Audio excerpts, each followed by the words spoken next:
Aiding Russia's construction of a nuclear power station in Turkey was the reason cited by Moscow for the recent transfer of $5 billion to Turkey, with reports that $10 billion more are coming in the next few weeks. The infusion of hard currency is a welcome boost for President Recep Tayyip Erdogan, whose 2023 campaign for re-election is dogged by a plunging lira and inflation at nearly 80%. By helping Russia get around sanctions, that Turkey can earn key balance of payments receipts from that, and that will help support the lira, rein down inflation and help him win the elections. To safeguard his close ties with Vladimir Putin, Erdogan has refused to enforce Western sanctions against Russia. Earlier this month, at the Black Sea resort of Sochi, the two leaders held talks on further developing trade ties. Turkey has doubled Russian oil imports since this year's assault on Ukraine.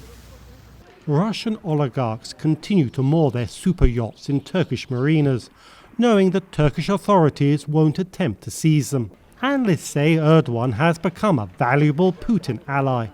Turkey has de facto become a black knight to Russia. In academic literature, that means a state that is willing to help sanctioned countries, at least to mitigate sanctions.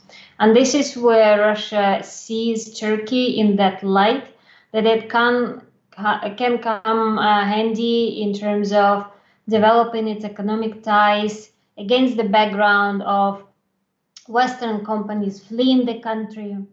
Turkey and the United Nations have brokered a deal to export Ukrainian grain to world markets, and its export operations are based in Istanbul.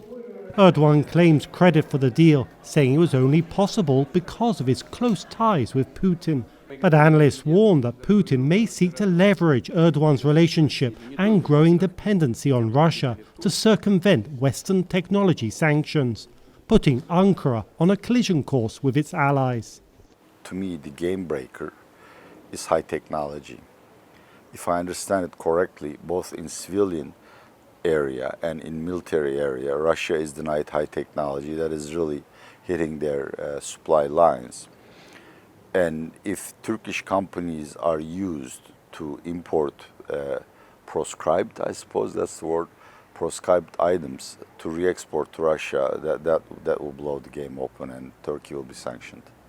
With Turkey's economy in a weak state, sanctions, analysts warn, would trigger a devastating financial crisis.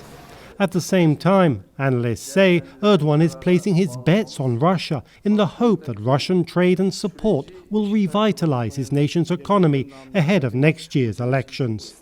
Dorian Jones, VOA News, Istanbul.